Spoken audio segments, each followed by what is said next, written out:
If you're looking to buy Bitcoin in 2026, this is the video for you. We're going to be covering the different methods available for purchasing, how you might store your Bitcoin, the best strategy for buying Bitcoin today, and more. Now, I've personally been investing in Bitcoin since 2017, and what's interesting about buying it almost a decade later are the different purchase avenues available today. So we're going to start out by talking about direct ownership and buying Bitcoin through an exchange, since that's what most people are likely looking for. But then we're going to talk about Bitcoin ETFs and why this might actually be a good option for you, depending on what investment characteristics you're looking for.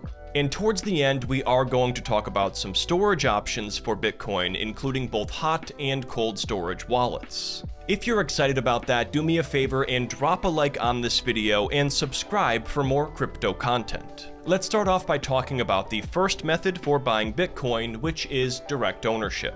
So guys, here we are over in my Coinbase app now, and this is the largest US-based cryptocurrency exchange, as well as the world's biggest Bitcoin custodian. This is my preferred method for buying Bitcoin, and I have a full Coinbase tutorial that I'll put in the corner if you're looking for a full platform walkthrough. The first important detail to be aware of is the fact that Coinbase is an exchange, and that means that if you buy your crypto here and store it with them, you are trusting them to be the custodian of your digital assets. Now, a lot of people will bring up past exchange failures like Mt. Gox, but here's the facts about Coinbase. This is now a publicly traded company with over 100 million users and a market cap or valuation of close to $60 billion.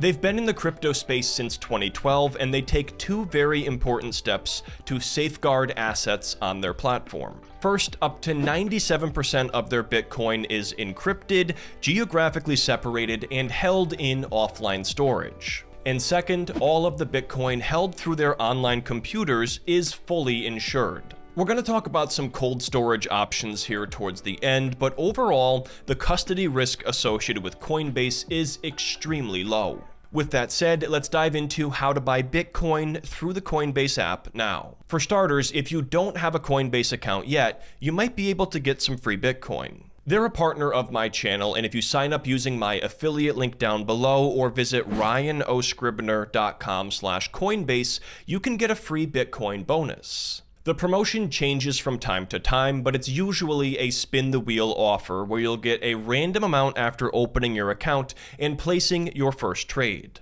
So feel free to pause the video, click the link, and grab your free Bitcoin, and this does help to support my channel, so thank you. Let's go ahead and make our Bitcoin purchase through Coinbase now. The first step is going to be clicking into the search bar here and typing in Bitcoin, or it might also show up for you at the very top, and then we're going to click on that top result. On this screen here, it shows you what the price activity has been for Bitcoin over the last day, but you can also change this to take a look at some different time horizons. If we take a look here at the all-time chart, the very first time that I purchased Bitcoin was back in 2017 when it was trading for around $3,000 per coin. So if we take a look at how much it has appreciated since then, it's absolutely mind-blowing.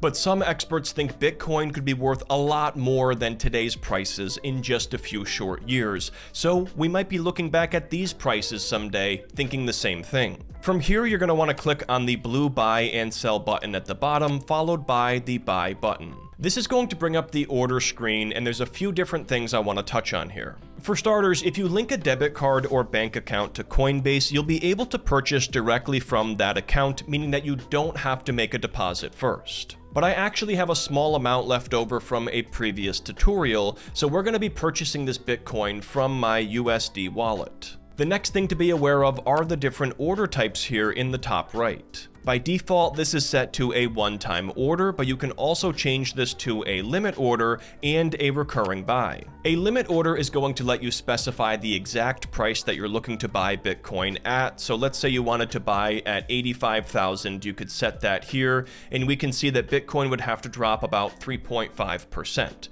Now, this is most popular among active traders who are looking to be very specific about their order execution. If you're just looking to buy and hold for a long-term investment, you're probably going to want to use a one-time order to make sure that the order goes through. And this is going to be similar to a market order with a brokerage account. But this final order type here of the recurring buy is something that you might be interested in, as this allows you to set up fully automated and scheduled purchases. So remember when I said we would talk about the best strategy for buying Bitcoin? Well, this is actually it, and it's called dollar cost averaging.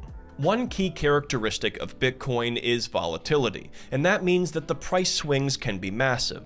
If you bought Bitcoin on a recurring schedule, like every week for example, that means you'd be buying some when it's up, you'd be buying some when it's down, and everywhere in between. And over time, this would allow you to pay closer to the market average price for the asset. If you instead put all of your allocation into Bitcoin at once, sure, it could go up from there. But it could also drop a lot, and that could leave you down on your position without any additional funds to invest. So just keep this strategy in the back of your mind here, because Coinbase can let you invest on a daily, weekly, twice a month, or monthly schedule. For this demo, we're just going to stick to a one-time order here to keep things simple. And at this point, you can either type in the dollar amount that you're looking to buy, or if you want, you can click here on buy maximum amount if that's what you're looking to do. What we're going to do here is go ahead and purchase $50 worth of Bitcoin. So once we have that filled out, we're going to click here on the review order button. On this screen here, it's going to show us both the availability and the fees. So the good news is this Bitcoin is going to be available to trade instantly and available to transfer instantly.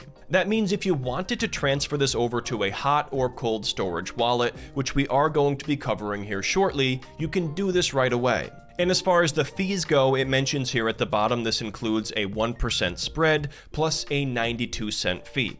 The dollar amount fee is pretty straightforward, but let's talk about what that spread actually means. In simple terms, the spread is the difference between the current market price for Bitcoin and what you end up buying or selling it for. Coinbase is able to temporarily lock in a price for you when you're looking to place a trade, which we can see listed here below the dollar amount we're looking to buy. But because the price of Bitcoin moves around so much, you will end up paying 1% more when buying or receiving 1% less when selling. This helps Coinbase to cover costs associated with volatility and overall market liquidity. So that's how the fee structure works with Coinbase, and if you end up transacting a high volume, you can check out Coinbase One to help offset some of these fees. But if everything looks good on this screen here, we can go ahead and click on the Buy Now button at the very bottom, and it shows us now that the order is submitted. Just like that, we have purchased some Bitcoin. If we click here on Done, it's going to bring us back here to the main page for Bitcoin, and you can also scroll down here to your balance section to track your overall investment performance. So for example, we can see today's return listed here, my overall unrealized return, and my average cost of about $90,788 for the Bitcoin. Now we're going to talk about transferring tokens over to a hot or cold storage wallet soon, but now I want to switch gears and talk about Bitcoin ETFs. This is a relatively new option for buying Bitcoin, and it comes with a few benefits that you might be unaware of. And depending on what types of financial accounts you have and the investment characteristics that you're looking for, it might actually be a better fit for you. For starters here, ETFs or exchange traded funds are investment funds that hold specific assets and trade on major stock exchanges. In the case of Bitcoin spot ETFs, these funds normally hold a 100% allocation in Bitcoin, and then you can buy shares in them just like a stock. The SEC approved several of these financial products back in January of 2024, and they've since become a very popular method for buying Bitcoin. And here's how they work. Fund managers will buy Bitcoin on the open market, and then that Bitcoin is stored with regulated custodians such as Coinbase Custody and others. In addition, some will also leverage in-house custody options instead. From there, the fund issues shares that represent fractional ownership in the Bitcoin the fund holds, and these trade just like a stock. So let's jump into my Robinhood account now and take a look at a couple of these Bitcoin ETF options and also talk about what the benefits are associated with these. Now guys, similar to Coinbase, I also have a Robinhood tutorial that walks you through how to open and set up an account step by step, so I'll put a card in the corner. In addition, you can also get a free bonus with Robinhood too. If you open a new account using my link below or visit ryanoscribner.com/Robinhood, you can get a free fractional share worth up to $200. All you have to do is open the account and then fund it with any amount of money, and from there, they're going to let you choose your free fractional share from a list of 20 leading American companies. It's a pretty sweet offer, so feel free to pause the video and check it out before we move on. We're going to take a look at the two most popular Bitcoin ETFs on the market today, and these are offered by Fidelity and iShares. So if we click here on the search bar, we're going to type in the symbol here now for the most popular Bitcoin ETF, and that is IBIT, and that is the iShares Bitcoin Trust ETF. This is going to bring up the main page here for the ETF, and similar to Coinbase, you can take a look at the price performance here, clicking on different date ranges, but you'll notice that this does not match the price of Bitcoin. That's just the price there for one of the shares, but if you take a look at the actual asset performance, it's going to be nearly identical to the price of Bitcoin. Now, before I show you how to buy this, let's talk about why this might be a preferred investment avenue over buying Bitcoin directly. The primary reason is having easy access through your brokerage account, meaning that there is no exchange account or wallet needed. And this can be a key benefit if you already have a brokerage account set up or plan to establish one. In addition, Bitcoin spot ETFs can be held through a tax-advantaged retirement account like a Roth IRA. There are some specific Bitcoin IRAs out there, but you can't do this through a traditional exchange account like Coinbase, at least not yet. So if you have this account type already or just want to shelter yourself from taxes on a long-term hold, this could be a key advantage. There's also the benefit of investing through a regulated environment because Bitcoin ETFs, like all ETFs, are a regulated financial product. That can mean regular reporting, transparency, and investor protection like SIPC insurance. And finally, there's the benefit of liquidity and convenience because Bitcoin spot ETFs can be traded just as easily as a stock. But of course, there's going to be some downsides to this investment avenue. For starters, you don't own the Bitcoin directly and you can't own the Bitcoin directly, and that means that you have to rely on and trust the custodian. There's also management fees because fund managers will collect a fee in return for offering financial products like this. You also have the potential for a slight deviation in terms of the total market value of the fund and the value of the Bitcoin holdings. And that's because the fund managers are constantly adjusting based on supply and demand. Finally, you're relying on custodians to securely store the Bitcoin, but for some, this is actually an advantage. There's a lot of people who would be more trusting of Fidelity or BlackRock to hold on to their digital assets as opposed to going the self-custody route. So taking a look now at this iShares Bitcoin Trust ETF offered through BlackRock, if we scroll down here to the stats, we can see that the expense ratio is 0.25%. And that means for every $10,000 invested, you'd be looking at $25 in annual fees paid to the fund manager, and that just comes directly out of the fund itself.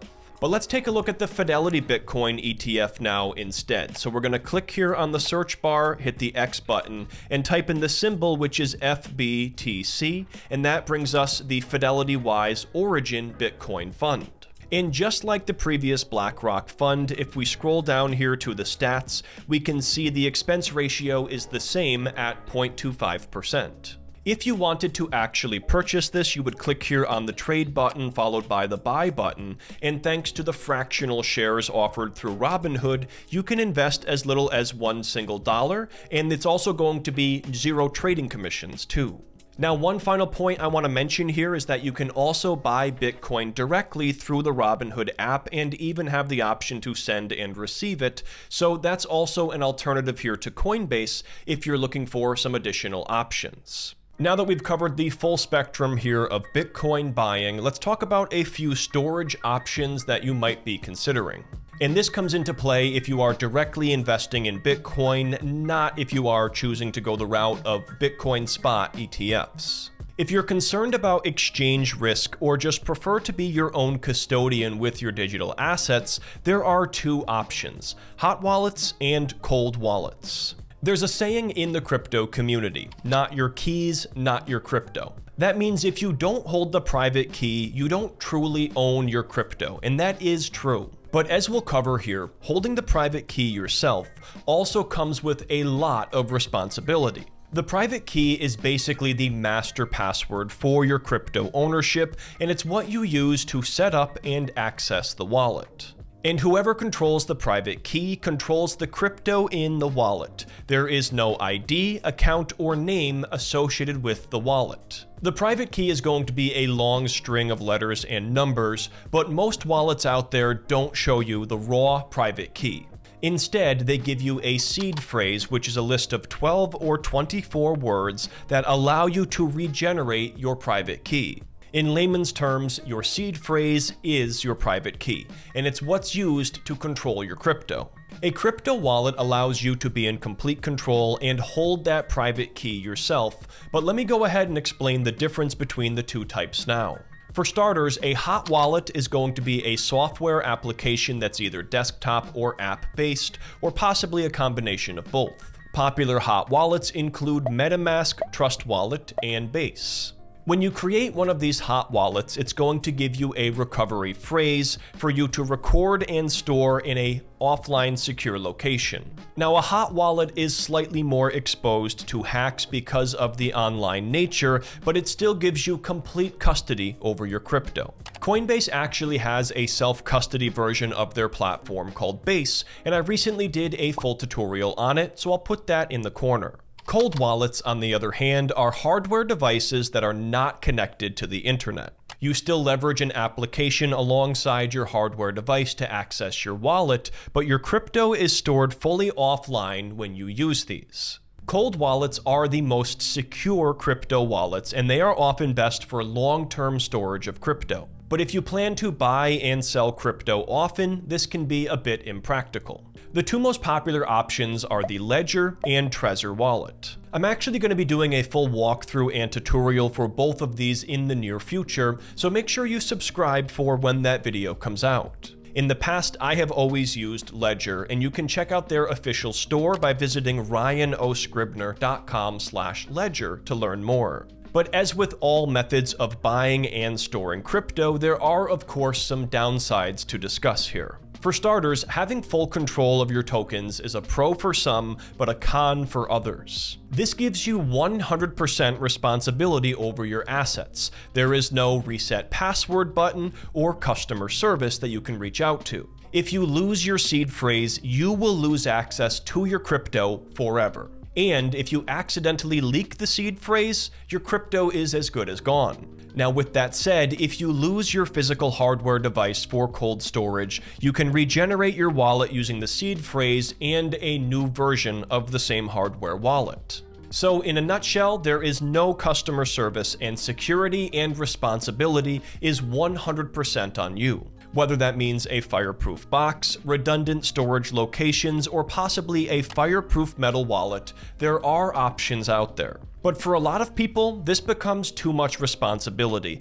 and they would then rather trust a custodian as opposed to being their own custodian. There you have it, guys. That's a full crash course here on how to buy Bitcoin. If you made it to the very end of the video, be sure to drop a like if you haven't already, and hit that subscribe button. I hope this answered all of your questions, but if you have any left over, be sure to leave me a comment down below. You can check out my description for the links to the full tutorial on Robinhood, Coinbase, and the Base app, as well as links to score some free bonuses too.